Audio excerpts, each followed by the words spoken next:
Years ago, when Johnny Carson was the host of The Tonight Show, he interviewed an 8-year-old boy.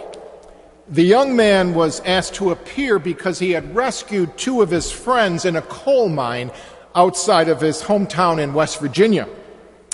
As Johnny questioned the little boy, it became apparent to the audience that this little boy was very religious. He was a Christian.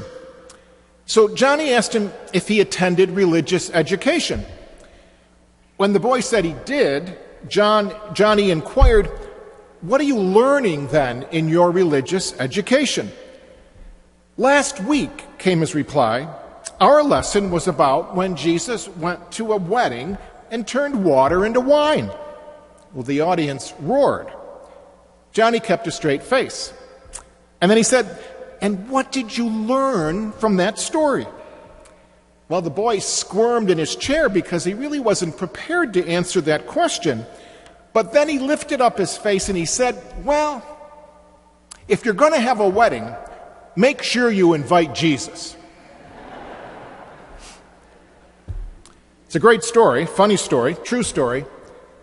But the little boy really does get the gospel's meaning for the wedding feast at Cana. If Jesus can turn ordinary water into delicious wine, we better invite him to our party too.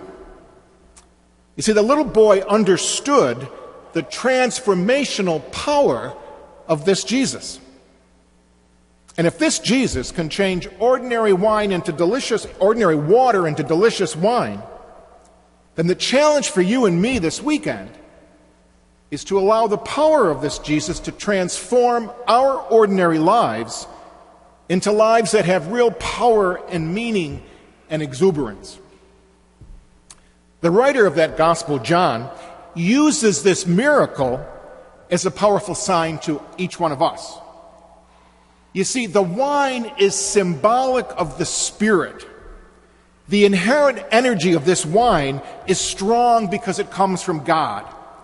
And the strength of this wine is also available to us to transform us and to transform our world.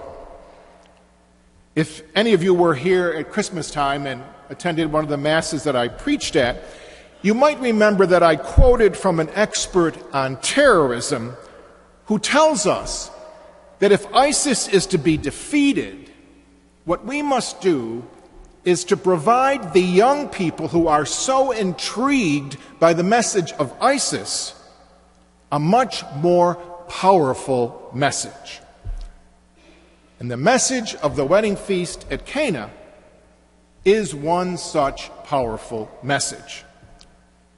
Jesus walked this earth 2,000 years ago, and he left us with something much more powerful that ISIS can offer our young people. He left us a powerful Spirit to heal us and comfort us. And this Jesus that we say we believe in presents us with a powerful message of joy, not judgment, of mercy, not condemnation. Jesus presents us with a powerful message of tolerance and patience, not violence and murder. The scriptures, if you remember, tell us that Jesus came into our world to give us life, and life to the fullest. And this wedding story is a vehicle that even Jesus uses to tell us that our God desires that our lives be filled with gladness and joy. Not violence, not greed, not jealousy, not hatred, not betrayal. Jesus brought life, not death.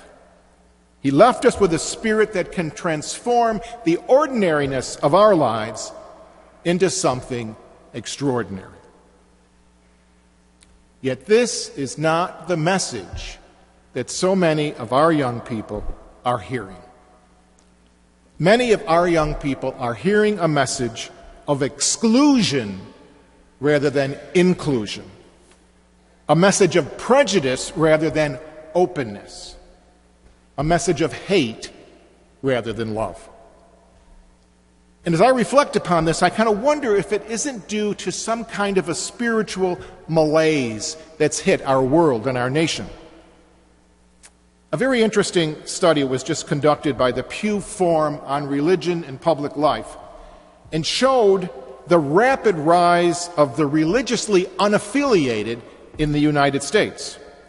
It's at an all-time high. The largest percentage of what they have now named as the nones, N-O-N-E-S, are under the age of 30. And they're telling us that many of our young people are leaving the church in droves, and it's difficult to keep those that we have involved. And hopefully most of us realize that the locus of Christianity these days is shifting from the West, and it's shifting to places like South America, to Africa, and to East Asia. 15 years ago, Harvard sociologist Robert Putnam presented us with the seeds of why this might be happening. If you remember him at all, he became famous for the phrase, "bowling alone," which summed up the era of overwhelming individualism. The free market gave us unprecedented individual choices. We were freer than ever to decide how to structure our lives. Morality had morphed into a seemingly infinite variety of lifestyles which could be discarded when no longer useful.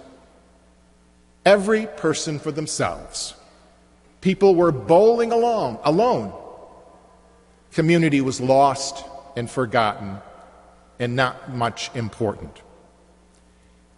That was the bad news 15 years ago. And that bad news impacted all of our communities: marriage, family life, religious life, congregations. Putnam stated this. He said, "Self has been winning, weakening the subtle ties that bind human beings to one another, leaving them frightened and alone." Well, that was his book 15 years ago. 15 years later, today, he has published a new book entitled American Grace. And he sees hope. And it's so interesting where he sees this hope. The hope, he says, is in religion, which he states still brings people together in shared belonging and mutual responsibility. He tells us that religious people, which he defines by regular attendance at some place of worship, actually do make better neighbors. And a recent survey that was done tells us that frequent churchgoers give more money to charity, are more likely to volunteer for a charity, to donate blood, to help a neighbor with housework, to offer a seat to a stranger, to help someone find a job. That they are more likely to be active citizens, more likely to belong to community organizations, and more likely to be involved in the issues of the day. And he tells us that on the basis of self-reported life satisfaction, religious people are also happier than their non-religious counterparts. He sums it up this way. He says, religion creates community, community creates altruism, and altruism turns us away from self and towards the common good. Putnam speculates, and goes so far to speculate, that an atheist who went regularly to church, perhaps because of a spouse, would be more likely to volunteer in a soup kitchen than a believer who prays alone.